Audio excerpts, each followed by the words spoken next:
सकती है? देखिए, आज हम सब लोग जो है कि समाजवादी के हमारे सभी एक प्रतिनिधिमंडल के रूप में हम लोगों ने समय लिया था जिलाधिकारी महोदय से कुछ बातों को लेकर के, क्योंकि उनके संज्ञान में डालना जरूरी था और उसको लेकर के हम लोग आए। जैसे मतगणना के संबंध में कुछ आवश्यक बातें करनी थी, तो कि हमारे कितने टेबल लग रहे हैं, किस तरह से एजेंट रहेंगे और ARO टेबल पर किस तरह से रहेगा, और जो पोस्टल जो हमारा बैलेट है उसकी गणना किस तरह से की जाएगी। तो इन तमाम विषयों को लेकर के हम लोग आए थे और DM साहब के संज्ञान में सारी बातें डाली गई और उन्होंने उसका समुचित उत्तर दिया और हम लोग उस बात से पूरी तरह से। तो पीछे CCTV नहीं लगा है, उसके लिए भी आप लोगों ने मांग किया? हाँ, बात हो गई आज लग जाएगा। क्या बात हुई किस संबंध में? CCTV कैमरे को लेकर। हाँ, CCTV के विषय में भी बात हुई, तो वहाँ पे उन्होंने बताया पूरी तरह से भाई CCTV लगी है और जनरेटर भी लगा है और उसके साथ साथ जो है कि इन्वर्टर भी लगा दिया है। इस संबंध में हम लोगों ने कहा कि भाई देखिए कि जो है कि उसकी विद्युत की व्यवस्था रहे, जिससे वो कहीं से कोई दिक्कत ना आने पाए, क्योंकि इस बात को लेकर के वहाँ पे तमाम लोग ये बातें आती हैं और सबसे बड़ी शंका बनी रहती है।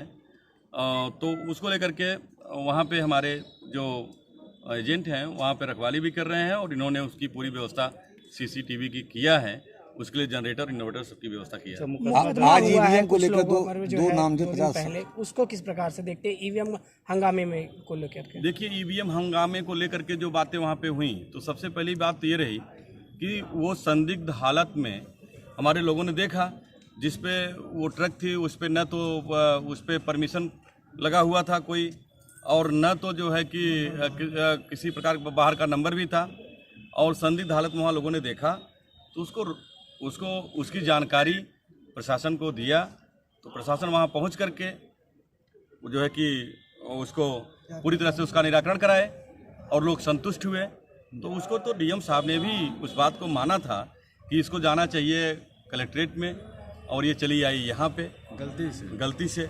तो निश्चित रूप से हमारे लोग संतुष्ट हुए और वो ट्रक फिरा करके यहाँ पे अपना आई। वो जो भी एक्स्ट्रा मशीनें थी और जो बिगड़ी हुई मशीनें थी वो मुगराबाद शाहपुर के लिए थी, तो उससे भी हम लोग संतुष्ट हुए, उसमें भी किसी प्रकार कोई दिक्कत नहीं। कलेक्ट्रेट की गाड़ी पूर्वांचल पहुंच जाती है और कलेक्ट्रेट का कर्मचारी जानता नहीं है, ये कैसे हो सकता है? देखिए, इस बात को लेकर के भी हम लोगों ने बात किया कि जो मुकदमे कायम हुए हैं वो एक तरह से निरपराध हैं, क्योंकि हमारे लोग तो बस केवल यही जानना चाहते थे कि उसका स्पष्टीकरण हो जाए कि वो किस लिए यहाँ पे आ गई।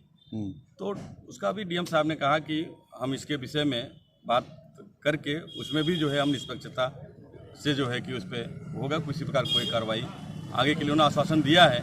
उसका भी निराकरण हम 3-4 दिन के अंदर इसको कर देंगे। कितने लोगों के खिलाफ मुकदमा दर्ज हुआ है? अब उसमें तो नेम्ड जो है कि नामी 2 लोगों पर है और शेष अज्ञात 50 लोगों पर किया है, लेकिन वह एक तरह से निरपराध है, वो मुकदमा नहीं होना चाहिए, क्योंकि हम लोगों ने किसी प्रकार की वहाँ पे हमारे लोगों ने कोई गलती नहीं किया, और संदिग्ध हालत में देखेंगे तो भाई इसकी शिकायत तो लोग करेंगे ही। ऐसा नहीं तो दबाव के लिए ये किया गया मुकदमा?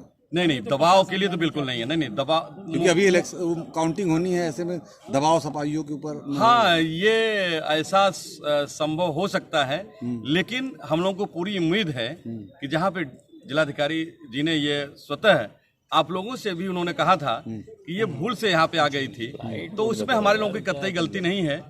मुझे भरोसा है कि उसमें जो है निष्पक्षता से जांच होगी और वो मुकदमे वापस होंगे। ठीक, बहुत बहुत